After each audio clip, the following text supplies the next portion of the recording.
Hey, Perry Jeffries here. Welcome to this episode of Profitology with me, your host here, Perry Jeffries, the Profitologist and the Entrepreneur CFO. So we've been doing a segment on the COVID-19 Survival Kit series, and this series is super important, even more important now in the midst of this crisis, but it's something that should have been in place already prior to this crisis. So we're going to talk about financial planning, what it is, and what it ain't.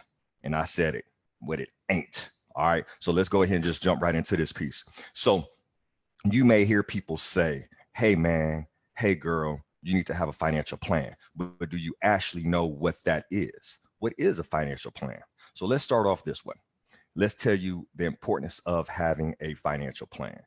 So as I kind of look at my notes here, I want to make sure we covered a lot of different things here. So with respects to having a financial plan, I want you to think about it like this.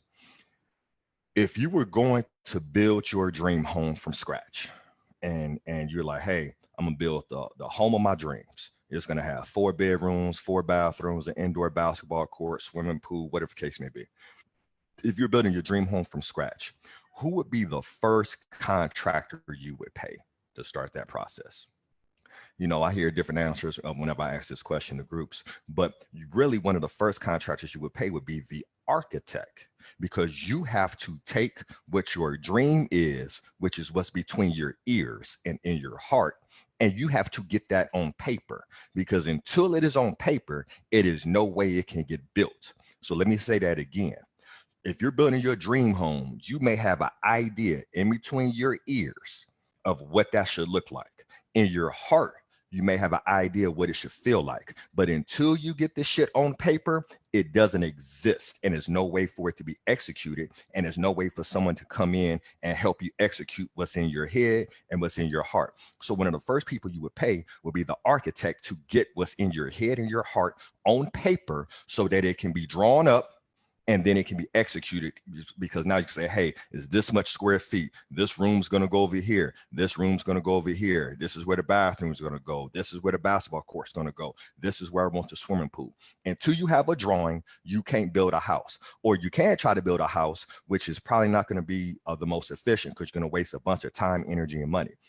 So what ends up happening is when people don't have financial plans out of their head, out of their heart on paper, they go and they just buy random investments, just throwing shit up against the wall, hoping it sticks. Hey, I'm gonna buy some stock because the market's down. Hey, I'm gonna buy some life insurance because somebody who has a life insurance license told me this is what I should have. If you don't have a plan, you don't know what you should invest in. You don't know how much life insurance you should have. You know nothing. So you're just throwing shit up against the wall, hoping it sticks. That is not a way to build your dream house, nor to build your dream lifestyle. You have to get it down on paper. That makes sense? All right. So this is what I see a lot of people do. Imagine you have this dream house in your head and you automatically just start buying the furniture. You haven't even built the house yet. You have no idea the dimensions of the house. You just kind of have in your head, hey, this is going to be my dream house, and I want to have a big screen TV, or I want to have a leather couch, or I want to have this dining room set. So you go out and you start buying stuff. Does that make any sense whatsoever? Is that kind of not like the most ridiculous thing you've ever heard? Go buy furniture before you built the house? That's crazy. You don't even know if that furniture is not even going to fit in the house. Build the house first. Before you can build the house, you got to get your drawings. So that's why it's so important for you to have a financial plan. So if you want to achieve any amount of wealth or financial freedom, or however you want to classify it or quantify it or qualify it, you got to have a plan. Other than that, I don't care how much money you make, is more than likely not going to work out for you, or not at the level that it could. Okay. So if you want to continue to learn what that looks like, stay tuned, pay attention, grab a pen and paper. All right. So that's what a financial plan, a reason you need a financial plan. This is what a financial plan isn't. Well, what it ain't. How you're investing in your 401k is not a financial plan. The stock that you picked because it was down 50% because of the crisis is not a financial plan. Those are strategies. Multiple strategies make up a plan. One strategy is not a plan. Okay, let's get crystal clear on that. Multiple strategies make up a plan. One strategy is not a plan. You cannot bank your livelihood and the livelihood of your family on a strategy. You need a financial plan. So that's what it ain't. Because I hear a lot of people say, when I ask them, hey, you have a financial plan? Yeah, I got a 401k. That's not a plan, ladies and gentlemen. That's just a strategy. Now, actually, a very small strategy in the overall scheme of things. Okay. So let's jump into it. So when I say financial plan, you ever hear me pound on the desk and say, hey, you need to have a financial plan, a holistic financial plan based upon Perry Jeffries, the profitologist who's been doing this for over 20 years as a fully licensed financial advisor, consists of 6 components. 6. The first component is your cash component. Okay. Your cash component is your budget, your cash, what you have coming in, what you have going out, and your credit. That is the first component of your financial plan. You have to have a budget. You have to make sure you're monitoring your credit to see where you are in that space, and you need to know your cash flow, what's coming in and what's going out. That's the first aspect of the plan. So before I move past that, why is this so important? You can't get none of this shit done if your cash flow ain't right. And if your cash flow ain't right, you can't get none of it done. So, and if your credit is bad, you're probably spending more on credit than you should be, which is impacting your cash flow. So all of that ties together. If you're paying 20% interest on something you should be paying 5, that 20% interest that you're throwing away is not available cash for you to put into your plan. So yes, your budget and your credit is the first step in a financial plan. And keep in mind, y'all, these need to go in order. You can't just skip around and cherry pick what you want to do. No, they have to go in order.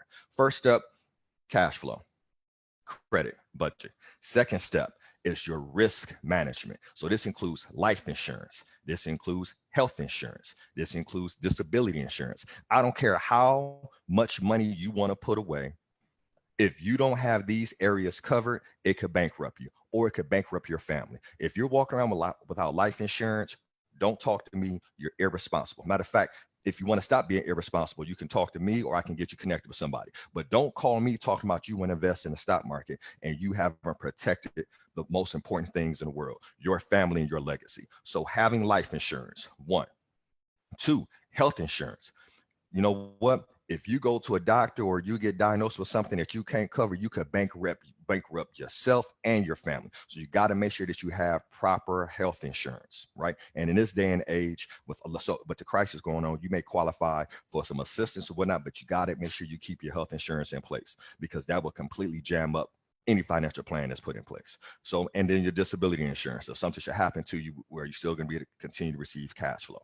So that's step 2. The third step is going to be investing. Now, yes, I'm a licensed financial advisor. No, I'm not going to say that everybody needs to invest in stock. I'm going to say it again. Yes, I'm a licensed financial advisor. No, I'm not going to say everybody needs to invest in stock. Investment is anytime you put monies into, or time or effort into, a vehicle, expecting a return on investment. So when we think about a financial plan, that investment could be real estate, it could be a business, it could be angel investing, it could be really, it could be stocks, it could be a multitude of different things, it could be insurance. But investing, the only time when you should invest, you should be investing for a purpose. Saying, hey, I got $100 to invest. What purpose is that? You should invest with a purpose, which means you should know what the end goal is. You should know what the end goal is and reverse engineer into what you need to do today to reach that end goal. If $100 is not going to get you to the end goal, well, then you need to know what will get you to the end goal. And maybe you can start off at 100, knowing that, hey, you may need to get it up to 250 or 500 or 1,000. Okay. But you need to reverse engineer, start off with the end goal and work your way back. Then you determine what's a good investment or not based upon the return on investment that you need to get to that end goal. Third is investing. Fourth, retirement planning. Your 401k is not your retirement planning. It's a strategy in your retirement plan. Social Security is not your retirement planning. It's a strategy inside your retirement plan. So when you think about retirement planning, I want you to think about it like this. All retirement planning is managing future cash flows. Say it again. All retirement planning is managing future cash flows. So when you want to retire, you need to have enough cash flow coming in from different areas for you to be able to maintain your quality of life. So that could be Social Security, pension, that could be your 401k, your IRA, that could be from life insurance, that could be income from a rental property, that could be selling your business, whatever that piece may be. But you have to have a crystal clear idea of how much income do I need to retire, and then back into that number and find where you can pull a different income, dividend income from stock, different incomes to be able to fund that goal. That's what retirement planning is. Your 401k is not retirement planning. It is a strategy within that plan. Okay. Next you have is tax optimization. Let's talk about it. Your tax bill will always be the largest bill that you're going to have, whether you're talking about currently while you're working, because you're probably paying 10, 15, 20, 30, 40% in tax right now, or in retirement. Because guess what? It's not like you stop paying taxes when you retire. You're still going to owe taxes. So you better be figuring out a plan or connect with someone who can give you advice on how to manage your taxes and optimize that situation. Because you could unexpectedly and accidentally throw away a ton of your money to taxes and not realize it. You may be asking, hey, Perry, give me an example. Well, one example is you don't know where tax rates are going to go to. So if you're banking on everything going into a pre-tax account saying, hey, I'm not paying taxes now, I'm going to pay taxes later. What if taxes increase later? So that means that you deferred taxes when you was paying 20%, but now you owe taxes in retirement while you're paying 40. Whoa, that's not a win-win. So any advisor who's not helping you with that is not doing their job, because that is something that should be addressed and assessed. So that's why it's important to have a team, not only a financial advisor, but an accountant who actually talk to each other to make sure you're in the right tax optimization situation. Last but not least is your estate planning. Your estate planning is super key. And estate planning isn't death planning. Whenever people hear estate planning, it's like, oh, this is what happens when I die. No, estate planning is having certain power of attorneys in place. A power of attorney for your finances, a power of attorney for your health. If something happens to you and you're hospitalized, who's going to be managing your finances? Because you could come out, you didn't die, but that's part of estate planning, right? You know what I'm saying? Also, too, make sure you have the right beneficiaries on all your accounts. Make sure that the joint accounts should be joint accounts. Make sure that if you need to have a trust or a will. So yes, being responsible and make sure that your wishes are being adhered to, whether you're dead or you're just incapacitated, right? So that's what estate planning is. So again, six components: cash, budget and credit, risk management, i.e. insurances, investing, where can we get an ROI on the money, in retirement planning, how do we manage our cash flows and forecast our cash flows to be able to eventually not have to work. Tax optimization, make sure you're not throwing money away because you're in the wrong tax strategy. And six, estate planning. So that's what a 6-point holistic financial plan should consist of. If you don't have that, then you don't have a financial plan. You have a strategy, which may be a really good strategy. But if you don't have a plan, that strategy is only one aspect of the totality of what you need. That makes sense? All right, let's keep rolling. The next thing I want to make sure that I cover here real quickly for you is, after you kind of understand that plan consists of 6 components, then we need to start thinking about where we are in the money cycle. So are you in the accumulation phase, the preservation phase, or the distribution phase? But before we get into all of that, let me just break it down this way. Write this down. Write down now, soon, and later. That's how all of your money, all of your investments, all of your real estate, all of your businesses, anything that's considered, an investment, if you will, should be categorized into now, soon, and later. Life insurance, cash value insurance, I don't care what it is. You probably went out and bought it and didn't even know where to put it. Okay. So write down now, soon, and later. Now is money that you need in 12 months or less. That should always be in cash. So a lot of people who's lost their jobs or their businesses have been cut down, did you have now money set aside? Did you have reserves set aside to be able to cover your butt, pay your expenses, keep a roof over your head, keep the utilities on, keep food in your stomach? Did you do that?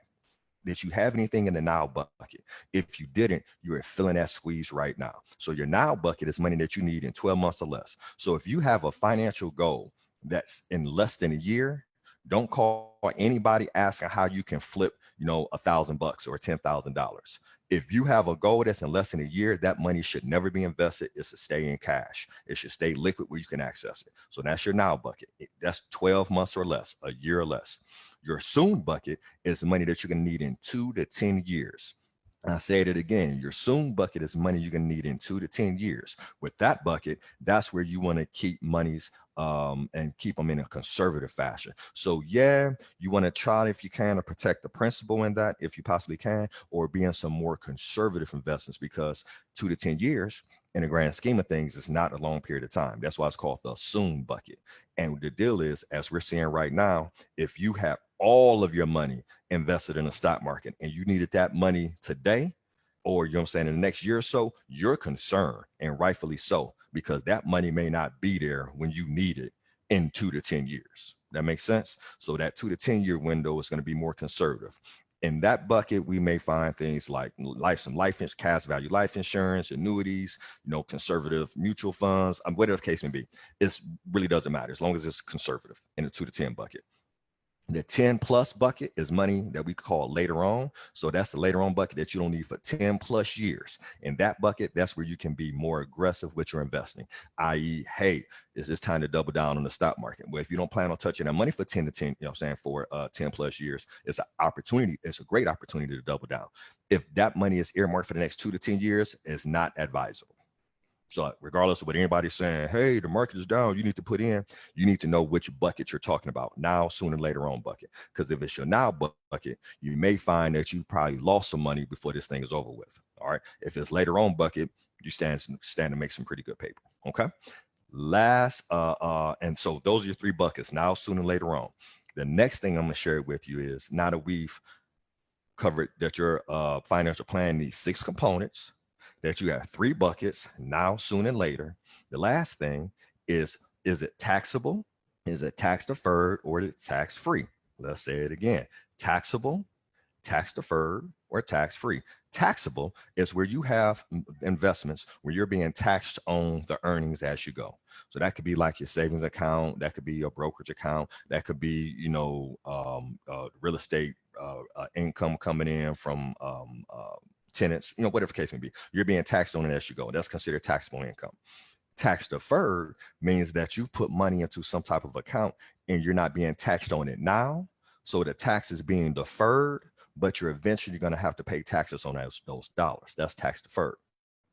Tax free is you've put these dollars into some type of vehicle, and when you start to use that vehicle, i.e. the interest or the dividends or whatever the case may be, it comes out tax free. So you need to have 3 buckets. So understand, y'all, a financial plan is not just, hey, I'm investing in my IRA. Ooh, I got a financial plan. No, your financial plan is a lot of moving parts, and that's why it's highly advisable for you to work with an expert. But what I do have here for you, if you go to perryjeffries.com/bucket plan, we will send you our exclusive financial planning video with all of those things that I just covered. So you get all of them, right? So the now, soon, and later buckets, talking about the money cycle, so you know exactly where you are in the money cycle. Talking about taxable, tax deferred, and tax free. 100% complimentary, no obligation to work with us whatsoever. We just want to provide you with the information. Okay. Also, too, with that, you'll get a copy of our financial health checklist so that you and your spouse or your family member or your partner or your girlfriend can sit down and see where you stand. So you'll be able to go in and look at all 6 of those components that we 6 of those components that we discuss, right? So discussing your cash, your risk management, investing, retirement planning, tax optimization, and estate planning. Real short questionnaire where you can go in there and you can find the gaps that you need to fill. So super powerful, right? And then also too, if you need to schedule a consultation, you can do that, but we're not even worried about that right now. But if you say, hey, Perry, I do need to schedule a consultation, you'll be able to do that as well. But even if you decide not to schedule a consultation with me, y'all, because every client is not a good client for me, and I'm not a good advisor for every client, but the information is solid as a rock and can be applied. Okay. And at least get you guys going the right direction. So again, go to perryjeffries.com/bucket plan for that. So make sure y'all share this out. Somebody needs to hear this, not somebody, everybody needs to hear this. Be a blessing to somebody, share it with somebody so they can get their head wrapped around during this crisis period what a real financial plan should consist of. So again, hey, y'all, Perry Jeffries here, the Profitologist. Appreciate y'all joining me, and let me jump on here and see if there are any questions that I can answer for people here. Put it on paper. Cool. Dang, this is good. I have to go, but I'll catch the replay. Absolutely. Keep doing what you're doing. Absolutely fine. Definitely. Okay, cool, y'all. If you don't have any questions, I'll wait here for another minute. So if you have any questions, please feel free to fire that away. But To be a blessing to somebody during this downtime. With everybody being on social media, there is so much garbage and negativity being shared on social media. Share this. If anything should go viral, it should be how to create a financial plan, not the stimulus check. Because if you don't have a financial plan, all you're going to do is trick and blow that off anyway. So share this out. This is super important to share this with people because they need to have a financial plan, and then that financial plan can help them decide, if they should take, the disaster loan and what that looks like. A financial plan to help them determine they should do with that stimulus check, right? Having a financial plan is going to give you the direction to do what you need to do. Be a blessing to somebody. Share this out. You want the financial planning video, go to perryjeffries.com/bucket plan, and we'll see you guys on the other side of this. Peace.